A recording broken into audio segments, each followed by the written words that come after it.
Hello, I'm Harry Hobson, President and CEO of Plymouth Harbor. And I'm Karen Novak, the Administrator for Strategic Healthcare Initiatives here at Plymouth Harbor. Good. Thank you, Karen. Karen, today there are several updates we'd like to pass on to our residents. And also, I'm going to give a little bit of an eyewitness account of our visitation station, which I did have the opportunity to observe this week. And of course, this is kind of a special day, 19 years since 9/11. And I would like to chat just a moment or two about that before we conclude today's update. So why don't we go ahead, Karen, and start with the campus update? Currently, we have one staff member that is positive. She's staying at home. We continue to monitor her by way of phone calls. She came through our drive-through today. We did swab her, so we're looking forward to having her back soon and getting those negative tests from her. We're expecting the results to come back probably by Monday, so stay tuned for that.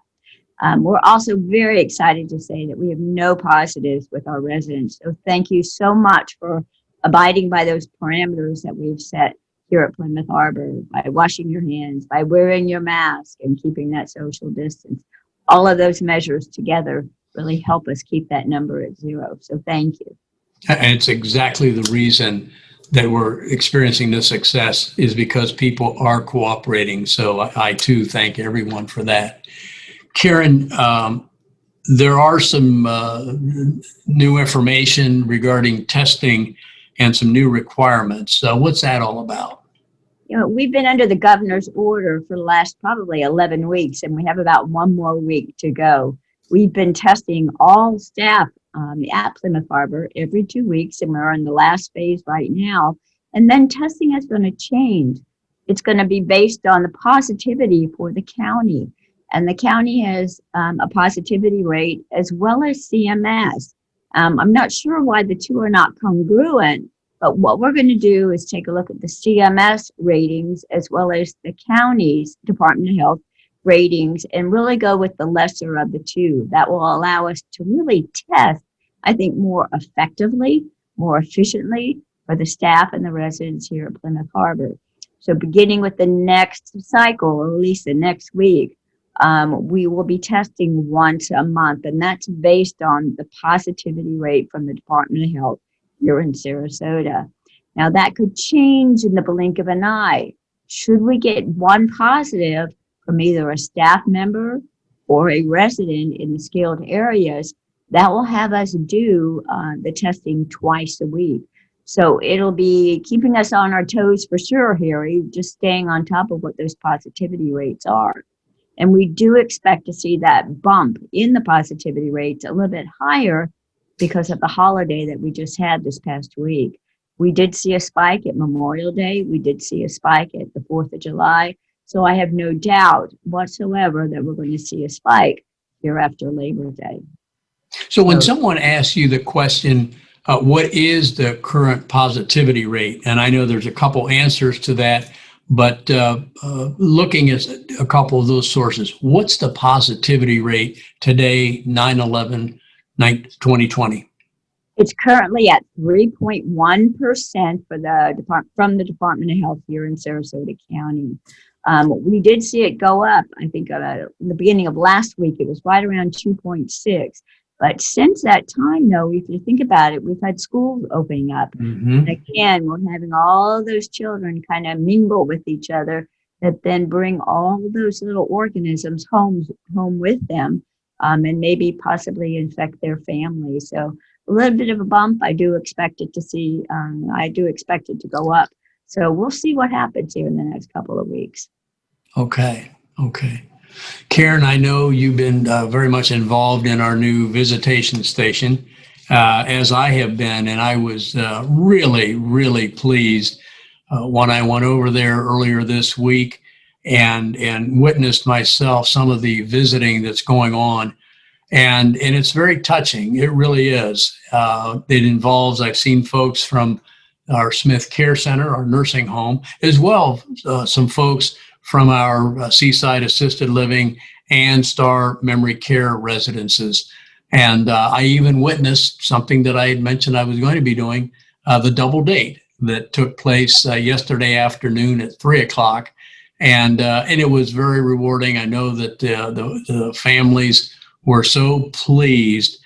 And while there was still that social distancing in the visitation station, but to see folks sitting directly across from each other with the safety screen between them was very touching, and really drove home the mission here at Plymouth Harbor. What's been your experience with that? I'm sure you've heard some things as well.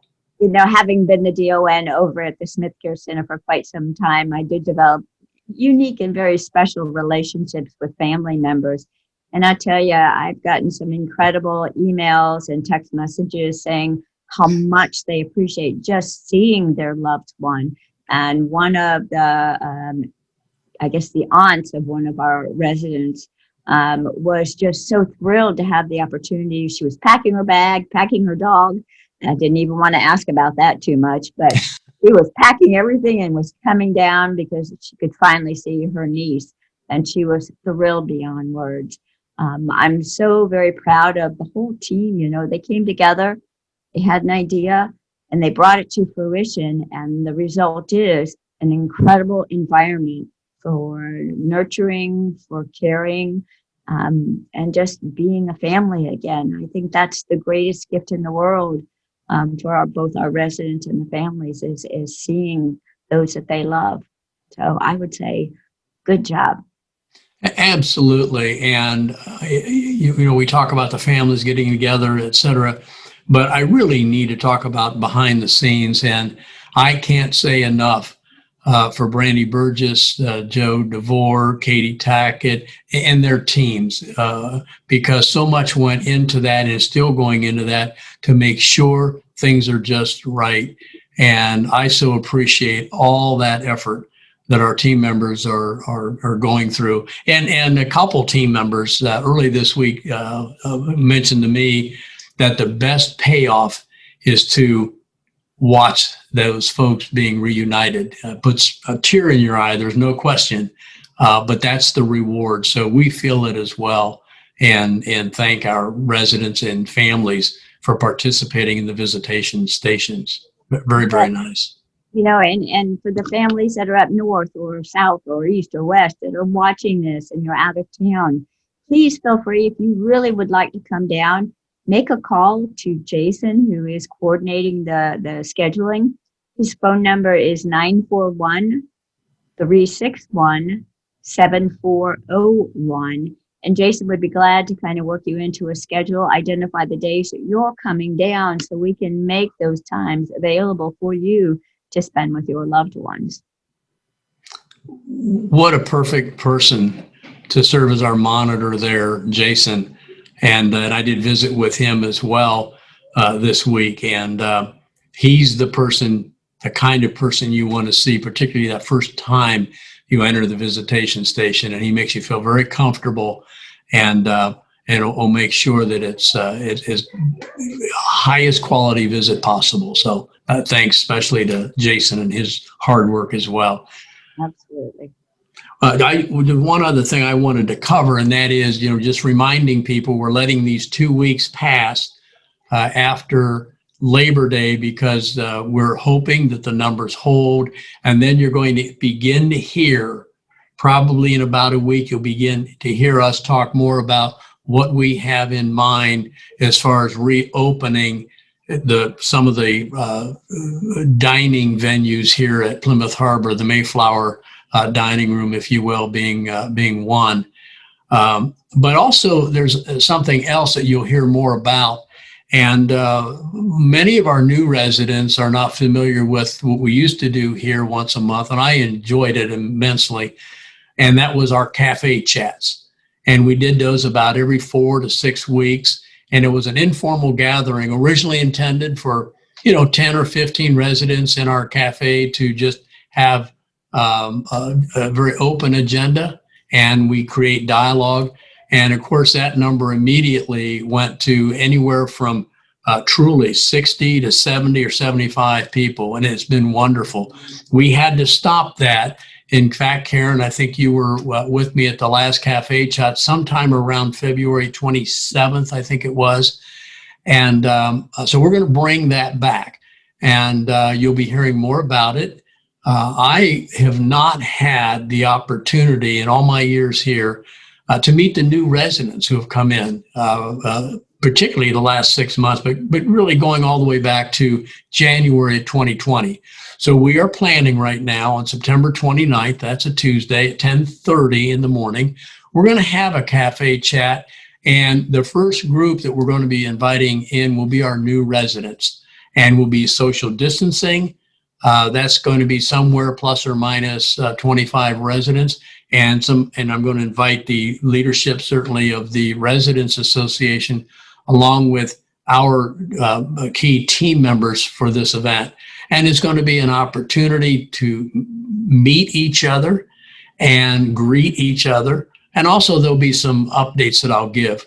Now, my thought then also includes maybe the next day and the day after that, we would start opening on a very limited capacity that Cafe Chat again to the general resident population. So more to come on that topic. I know I'm excited about it because it gives us an opportunity to once again really interact face to face. That's our plan. Got to get the numbers to hold up, and that'll be a reality. So wanted to mention that. I think too, with the numbers, we can start thinking too about opening up for the independent residents as well. We haven't really talked about that too much today. Oh, yes. But definitely, if the numbers hold and don't spike too high, I think we had spoken about possibly opening up the campus again so that the independent residents could get some visitation. But two, there have been many questions about bocce ball and all kinds of things, but I'm sure we'll sit down, identify a plan to kind of begin to reopen slowly but safely here at Plymouth Harbor. Right. I'm glad you mentioned about on the independent side of the campus. We have not forgotten our residents.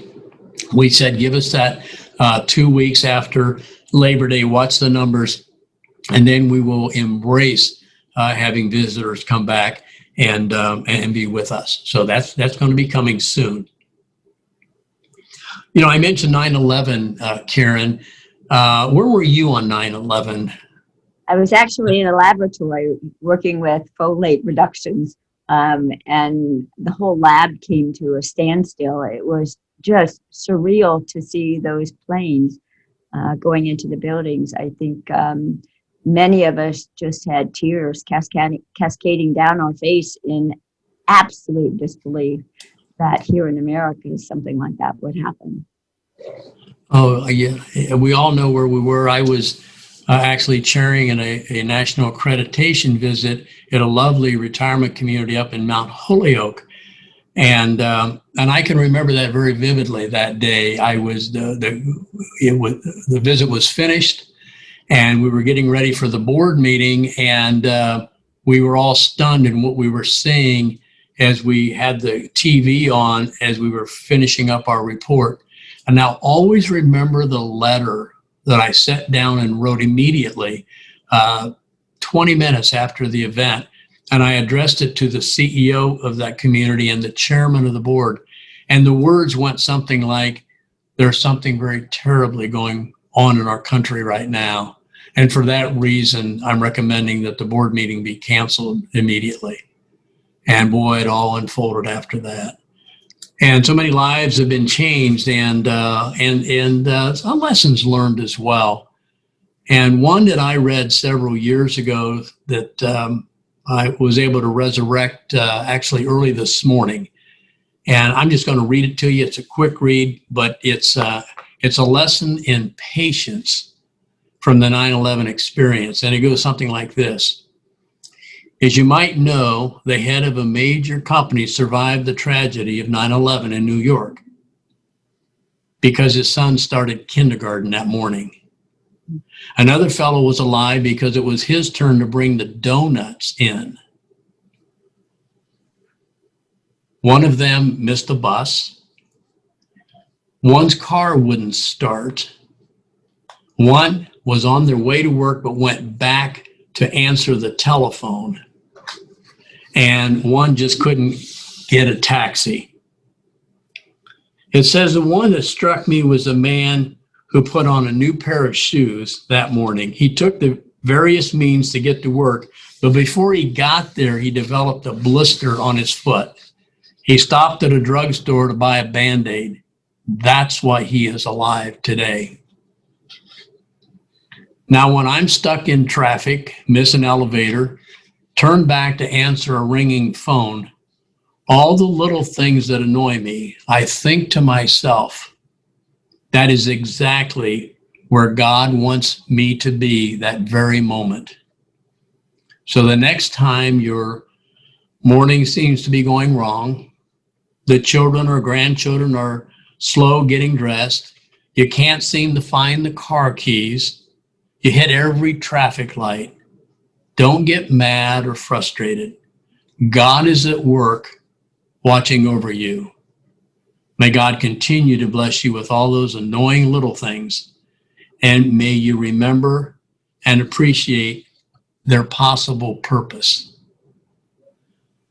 So it was quite a day, and I know we all took time, a time out of our day, and either watched the services going on or had moments of silence. So, but we're moving on, and I know Plymouth Harbor and across the world, this pandemic has an end, and we're all going to be there as we cross the finish line together.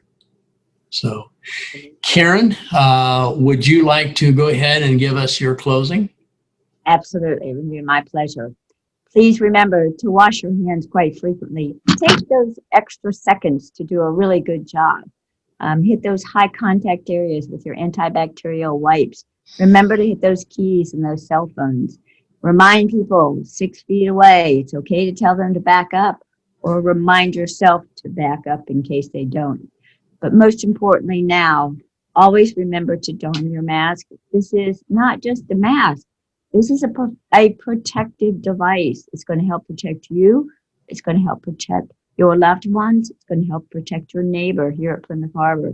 So in a time where it's so desperately needed, don't forget to don your mask. Very good. Thank you, Karen, so much. Thank you, everyone, for watching our updated video.